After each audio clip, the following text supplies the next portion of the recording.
శ్రీమాత్రే నమ శ్రీ గురుభ్యో నమ. తదుపరి కుంభరాశి. కుంభరాశి వారికి సంబంధించి 2025 జనవరి మాసం ఎలా ఉందో ఇప్పుడు మనం తెలుసుకుందాం. కుంభరాశి వారికి సంబంధించి లక్షణం ఏంటో ముందు మనం చెప్పుకుందాం. ప్రతి రాశికి సంబంధించి మనం లక్షణం చెప్పుకుంటున్నాం కాబట్టి, కుంభం అంటే కుండ. ఆ కుండ ఖాళీగా ఉంటే మనం పట్టించుకోం. అదే దాంట్లో నీరుంటే చాలా ప్రత్యేకంగా ప్రీషియస్గా వాటిని స్వీకరిస్తాం. అలా కుంభరాశి వారు ఎప్పటికప్పుడు అప్డేట్ అవుతూ ఉంటారు. ఎందుకంటే వారు అప్డేట్ అవ్వకుంటే వారిని పట్టించుకోరు అనేటువంటి వారికి బాగా ఉంటుంది కాబట్టి కుంభరాశి వారిలో ఉన్నటువంటి వారు ఎప్పుడు కూడా ఫుల్లీ టాలెంటెడ్గానే ఉంటూ ఉంటారు. తొందరగా మైగ్రేట్ అవుతూ ఉంటారు. వారికి ఎంతవరకు ఉందో వారి పరిధి వరకు వారు ఎప్పుడు కూడా ఆ పరిధి వరకు చేరుకుంటూ ఉంటారు. అయితే ఇప్పుడు ఇంకా ప్రత్యేకమైనటువంటి టైం ఏంటంటే, శని తిరోగమనం కుంభంలోకి ప్రవేశించారు. కాబట్టి వారికి చాలా చాలా ఆహ్లాదకరంగా ప్రశాంతకరమైనటువంటి వాతావరణం. ఎందుకు అయ్యా ఇలా చెప్తున్నారు అంటే, శని స్వక్షేత్రానికి వచ్చాడండి. అంటే మనం సొంతింటికి వెళ్తే, మన సొంత ఊరికి వెళ్తే, మన పల్లెటూరులో అన్ని వసతులు ఉన్నటువంటి మన ఇంటికి వెళ్తే మనం చాలా ఆనందంగా ఉంటాం. అలాగే ఈ శని ఆనందంగా ఉంటే ఎలా ఉంటుంది అనంటే, విద్యార్థుల విషయంలో ఎప్పుడు ఆనందంగా, ఉత్సాహంగా, వీడేంటి ఇంత హ్యాపీగా ఉన్నాడు, ఇంత ఆనందంగా ఉన్నాడు అనే ధోరణితోని వాడు ప్రవర్తిస్తూ ఉంటాడు. అలాగే ఎవరైనా సరే ఇంట్లో ఉండేటువంటి గృహిణుల విషయంలో కూడా ఏంటంటే, ఏదైనా కావాలి అని అడిగే లోపే వారికి వండి పెట్టేయడము. పాపం ఇంట్లో ఉన్నటువంటివన్నీ మొత్తం అంతా కూడా సగబెట్టుకొని మళ్ళీ ఆఫీస్‌కి వెళ్ళే వాళ్ళు సైతం కూడా ఆహ్లాదకరంగా, ఆనందంగా మీకేం కావాలో చెప్పండి నేను చేసి పెడతా అని అడగడం. ఇలాంటివి బాగా జరుగుతూ ఉంటాయి. ఇక ప్రత్యేకంగా ఉద్యోగస్తుల విషయానికి వస్తే, అవతల వాళ్ళు అడిగిందే తడవుగా వారు పని చేసి పెట్టడం. ముందుగానే ఇతను ఇది అడుగుతాడని ముందుగానే చేసి పెట్టుకొని అవసరానికి తగ్గట్టు దాన్ని బయటపెట్టడం. ఇలాంటివి అధికంగా ఈ యొక్క ఉద్యోగస్తుల విషయంలో జరుగుతూ ఉంటుంది.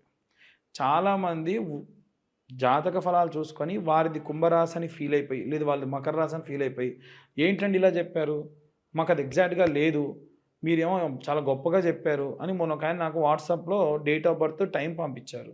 చూస్తే అతను అనుకుంటున్నది ఏంటంటే, అతను పేరు రామకృష్ణ అని పెట్టారు, ఆయనది తులారాశి అనుకుంటున్నాడు. వాస్తవంగా ఆయన పుట్టిన సమయానికి ఆయనది కుంభరాశి. కాబట్టి మనం అనుకునేది వేరు. మన డేట్ ఆఫ్ బర్త్ టైం తగ్గట్టుగా మనకంటూ ఒక రాశి, ఒక నక్షత్రము అనేది ఉంటూ ఉంటుంది. కాబట్టి ఖచ్చితంగా ఈ కుంభరాశి వారికి సంబంధించి ఈ యొక్క ఉద్యోగుల విషయంలో ఖచ్చితంగా అనుకున్న సమయంలో పనులు పూర్తి చేస్తారు. అలాగే ఎవరన్నా వ్యాపారస్తులు ఎవరైనా ఉంటే కూడా వ్యాపారాన్ని కూడా చాలా దిగ్విజయవంతంగా పూర్తి చేస్తారు.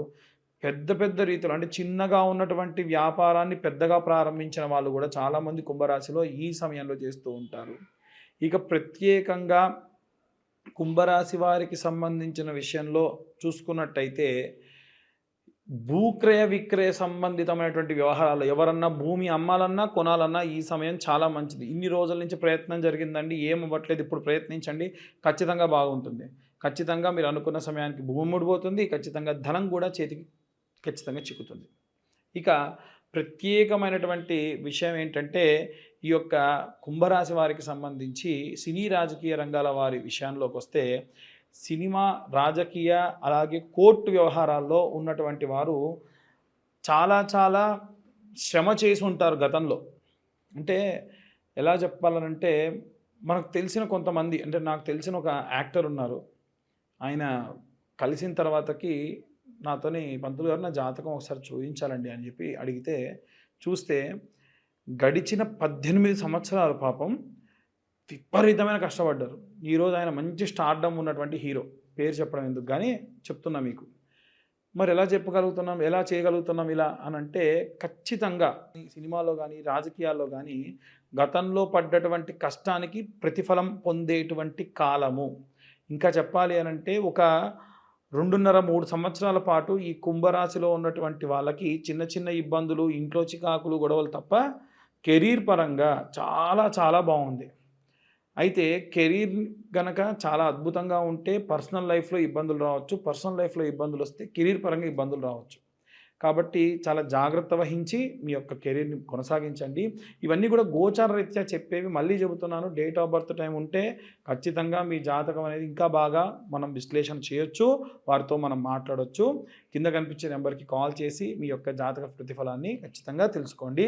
అలాగే ఈ యొక్క రాశిలో ఉన్నటువంటి అన్ని వర్గాల వారు ఎలాంటి రెమెడీస్ తీసుకోవాలి, ఎలాంటివి పాటించాలి ఇప్పుడు మనం తెలుసుకుందాం. మనకి ఈ యొక్క జనవరి మాసంలో ప్రత్యేకంగా విద్యార్థులకి, గృహిణులకి, వ్యాపారస్తులకి, సినీ రాజకీయ రంగాల వారికి, వివాహం కోసం ఎదురు చూసే వారికి, కోర్టు గొడవలకు సంబంధించి ఇబ్బందులున్న వారికి కాను, అలాగే ఏవైనా గృహ నిర్మాణ కార్యక్రమాలు చేసేవారు ఎవరైనా ఉంటే వారికి సంబంధించి ప్రత్యేకమైనటువంటి గ్రహస్థితి వల్ల మనకి బుధాదిత్య యోగం కానీ, అలాగే జనవరి మాసంలో జరిగేటువంటి గ్రహ సంచారాన్ని బట్టి మార్చి వరకల్లా వచ్చేటువంటి షష్టగ్రహ కూటమి, చతుర్గ్రహ కూటమి వల్ల వచ్చేటువంటి ఎన్నో రకాలైనటువంటి మార్పుల వల్ల మనం కొన్ని రెమెడీస్ చేసుకోవడం చాలా చాలా ఉత్తమం. అవి ఏమేం చేసుకోవాలి, ఎవరెవరు ఎలాంటివి చదువుకోవాలి అనేది ఇప్పుడు మనం తెలుసుకుందాం. విద్యార్థుల విషయానికి వస్తే గనక విద్యార్థులందరూ కూడా ఓం వాగ్దేవ్యై నమః అన్న మంత్రాన్ని ప్రతిరోజు 11 మార్లు పఠనం చేస్తూ వీలైనంత వరకు వారానికి ఒక్కసారైనా సరే నీలా సరస్వతి స్తోత్రాన్ని వినడం కానీ పఠనం కానీ చేయించడం చాలా చాలా మంచిది. అలాగే గృహిణులందరూ కూడా అయితే గనక రోజు మీ ఇంట్లో ఒక చిన్న అమ్మవారి యొక్క విగ్రహం కానీ, ఒక బొటనవేలు పరిమాణంలో ఒక విగ్రహాన్ని పెట్టుకొని అమ్మవారి ముందు ఒక ఒక్క పెట్టుకొని శ్రీమాత్రే నమః అనుకుంటూ 108 సార్లు కుంకుమతో అర్చన చేసుకోవడం చాలా చాలా ఉత్తమం. అలాగే ఎవరైనా ఉద్యోగస్తులు కానీ, వ్యాపారస్తులు కానీ ఇప్పుడు నేను చెప్పేటువంటి ఈ మంత్రాన్ని పఠనం చేయడం చాలా చాలా శ్రేయస్సుకరం. ఆ మంత్రం ఏమిటి అంటే ఓం క్లీం కృష్ణాయ వాసుదేవాయ హరయే పరమాత్మనే ప్రణతక్లేశనాశాయ గోవిందాయ నమో నమః. ఈ మంత్రాన్ని ఈ యొక్క ఇంట్లో ఉన్న వారందరూ కూడా ఎవరైతే వ్యాపారంలో ఉన్నటువంటి వారు ప్రత్యేకంగా చేయడం మంచిది. అలాగే మీ వ్యాపార స్థలం దగ్గర ప్రతిరోజు సాయంత్రం సమయంలో ఐటీలో ఉండేటువంటి వ్యాపారస్తులు ఉంటారు, పెద్ద పెద్ద ఎంఎన్సీలో ఉండేటువంటి వ్యాపారస్తులు కూడా ఉంటారు. నేను చెప్పేటువంటిది అన్ని వర్గాల వ్యాపారస్తులకి కూడా అనేటువంటిది బాగా గమనించాలి. ఇందాక చెప్పిన ఉద్యోగస్తులకు కూడా ఒక పచారీ కొట్లో పనిచేసే ఉద్యోగస్తుడు ఉంటాడు, అలాగే ఒక ఎంఎన్సీ కంపెనీలో పనిచేసేటువంటి ఉద్యోగస్తుడు ఉంటాడు. అందరికీ కలిపి చెప్పినటువంటి మంత్రం అది. అయితే ఈ వ్యాపారస్తులు ప్రత్యేకంగా ఏం చేయాలి అంటే ప్రతిరోజు వ్యాపార స్థలంలో సాయంత్ర సమయంలో కాస్త ధూపం వెలిగించి అమ్మవారికి సంబంధించినటువంటిది ఏదో ఒక మహాలక్ష్మీదేవికి కానీ లేదా అమ్మవారికి సంబంధించినటువంటి మంత్రపఠనం చేయడం చాలా చాలా మంచిది. ఒకటి. రెండవది ఏమిటి అంటే మీరు వ్యాపార స్థలాన్ని బంద్ చేసి వెళ్ళేప్పుడు ఒక పేపర్ తీసుకొని కుడివైపు 3 సార్లు ఎడంవైపు ఒకసారి తిప్పి అక్కడ పడేసి వెనక్కి తిరిగి చూడకుండా వెళ్ళిపోవడం చాలా చాలా ఉత్తమం. మనం మార్వాడీస్ని కానీ జైష్వాల్స్ని కానీ చూసుకున్నట్టయితే వారి వ్యాపార స్థలం దగ్గర ఇలా చేస్తారు. ఎందుకంటే మన వ్యాపార స్థలం దగ్గరికి ఎంతోమంది వచ్చేటువంటి వాళ్ళు శౌచముతోని మైలతోని అంట్లతోని వస్తారు. కాబట్టి అవేవి రాకుండా ఉండాలి, అవేవి మీకు అంటకుండా ఉండాలి అంటే ఈ రెమెడీ చేయడం మంచిది. అలాగే వ్యాపార స్థలం దగ్గర కౌంటర్లో ఒక పటికని ఉప్పులో పోసి గాజు పాత్రలో ఉప్పు పోసి పెట్టుకోవడం మంచిది. నిమ్మకాయని గాజులో వేయడం వల్ల అది తేలితే మంచిది, మునిగిపోతే అంత శ్రేయస్కరం కాదు.